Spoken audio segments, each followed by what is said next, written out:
Good morning, students. I am going to begin a new chapter, that is the Indus Valley Civilization. Indus is a river which flows through Kashmir and goes through Pakistan and into the Arabian Sea. Now, the area around this river is called the Indus Valley. Get set.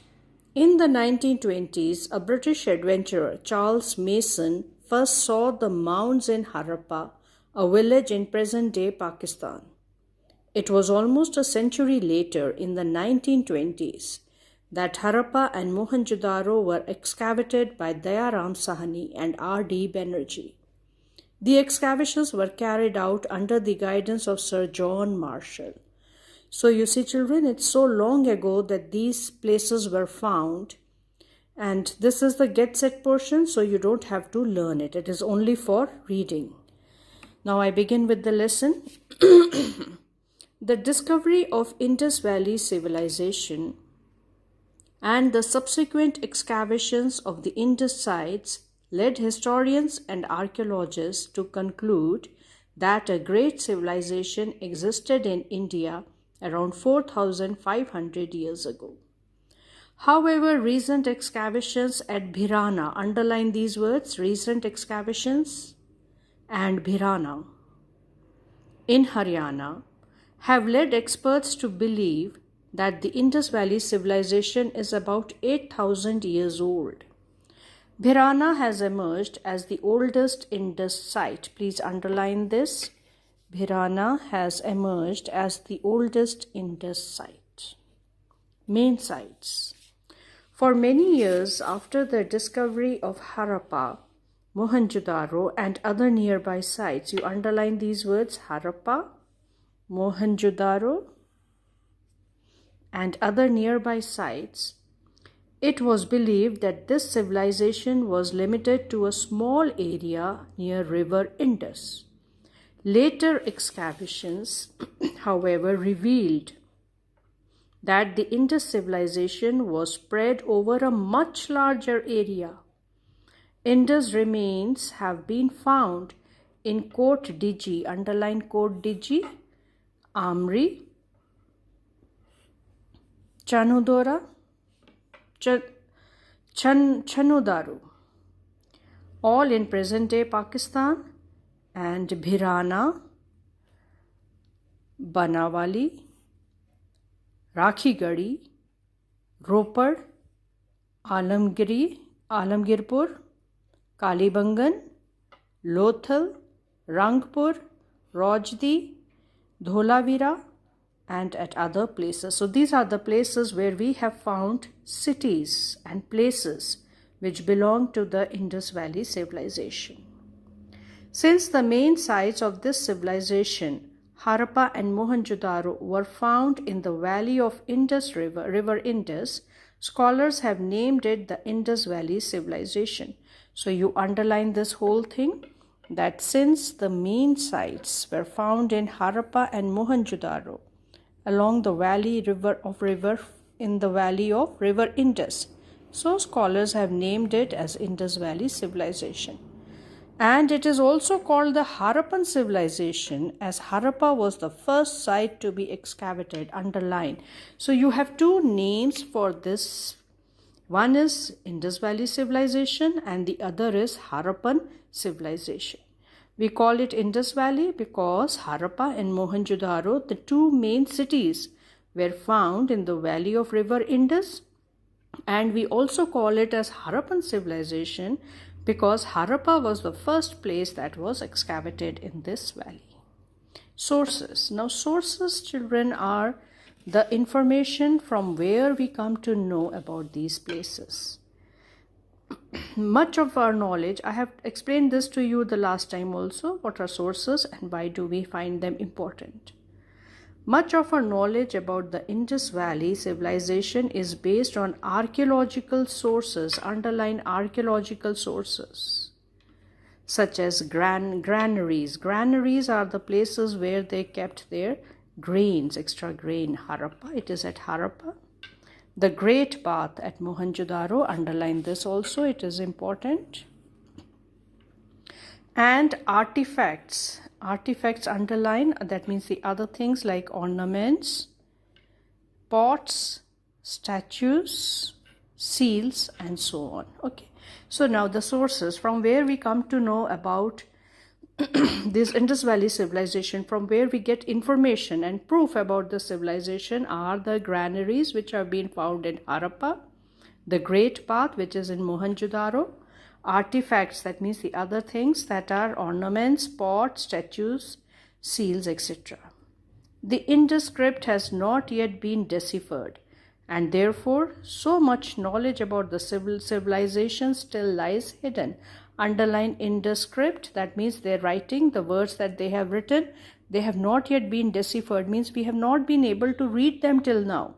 We don't know what is written there till now, and that is why so much of knowledge of the civilization is still hidden. Period. The Indus Valley civilization flourished roughly between 2500 BCE and 15 BCE.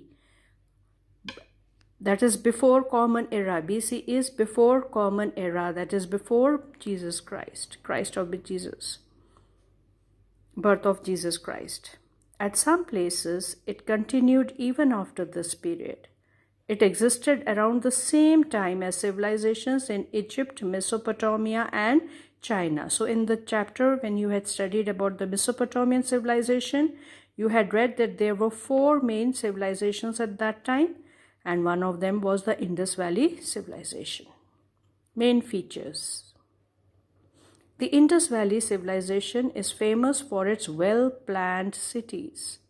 Underline well-planned cities. Town planning.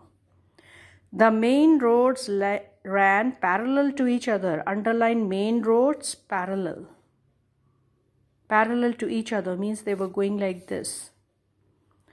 The smaller streets intersected the main roads at right angles. Underline smaller streets intersected the main roads at right angles, like this. If this is the main road, smaller are intersecting them. This way, the entire city was divided into a series of rectangular blocks. Underline series of rectangular blocks. City was divided into a series of rectangular blocks. The main roads were wide, 8 to 10 meters, and curved at the corners for heavy carts to turn easily. Underline curved at the corners for heavy carts to turn easily. See, if a cart is coming from here and it wants to turn here, it is so difficult to take a sharp turn. So here at the corners, if they are curved, then it is easy for the cart to turn. There were street lamps on the roads. Underline street lamps on the roads. Houses were built on both sides of the street. Underline houses were built on both sides of the street. Baked bricks of good quality were used to construct houses and other buildings. Underline baked bricks. Good quality used to construct houses and other buildings. Then the citadel and the lower town. Most Indus cities were divided into 2 parts, the citadel and the lower town.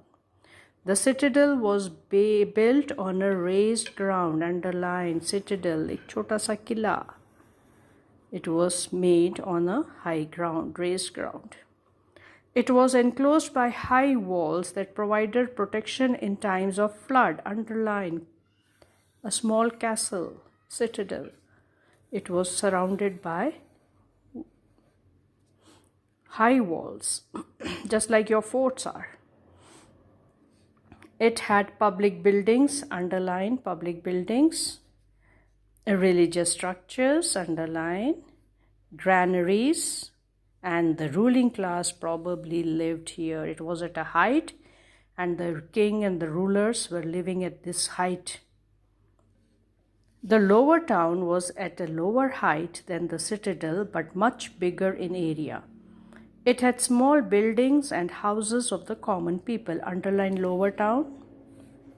Had small buildings and houses of the common people. Now, buildings on the citadel.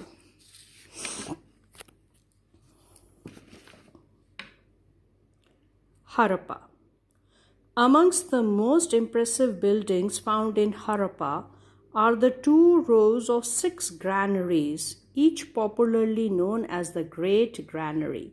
So you will underline in Harappa, there are 2 rows of 6 granaries each, and they are called the Great Granary. That means there are 6 granaries, and in each they have 2 rows.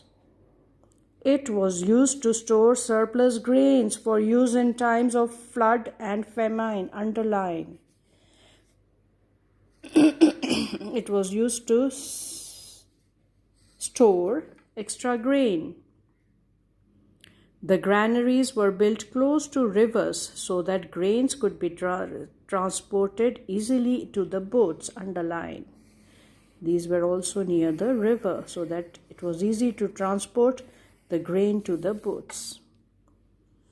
Archaeologists have found circular brick platform near the granaries.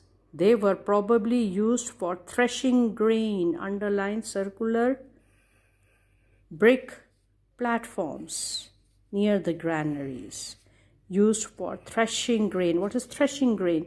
You know that the grain is there on the plant and the plant has dried, grain has dried.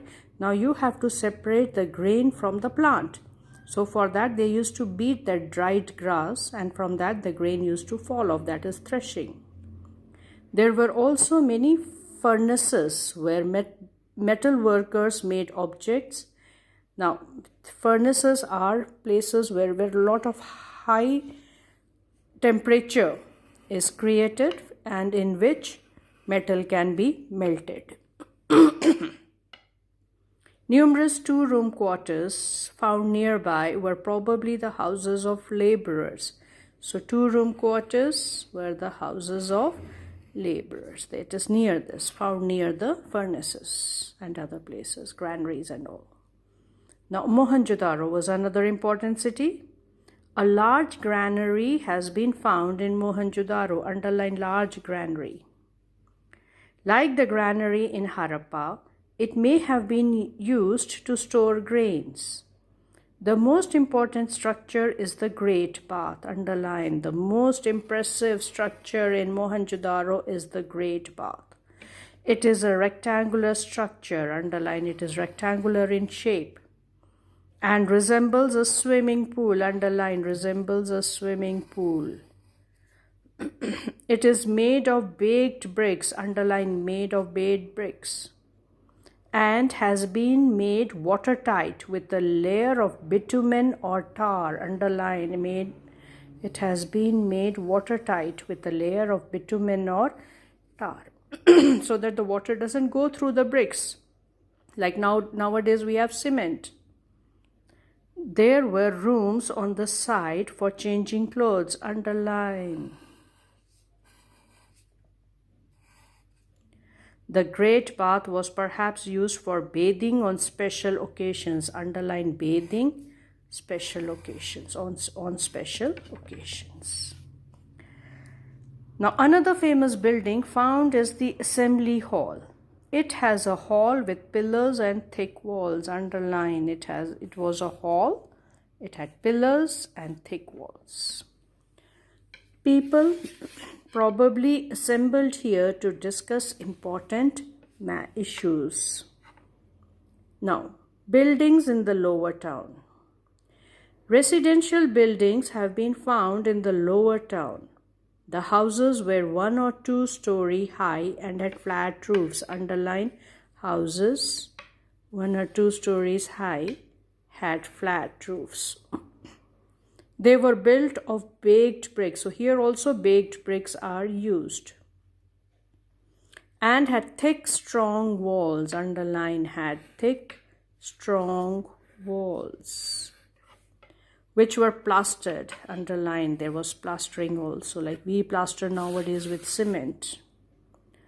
Most houses had a courtyard with rooms around it. A bathroom, a kitchen and a well. Underline this also, that most of the houses had a courtyard with rooms, bathroom, kitchen and a well. Drainage system. An excellent and a well-planned drainage system characterized this civilization. Now also we have very good drainage system. Drain is that nali, what we call in Hindi. The bathrooms had sloping floors, underlined, just like we built our bathrooms these days, so that the water drains easily. And drains which were connected to the street drains, underlined. The drains in the house were connected to the drains of the street. The kitchen also had drains connected to the main street drain, underline.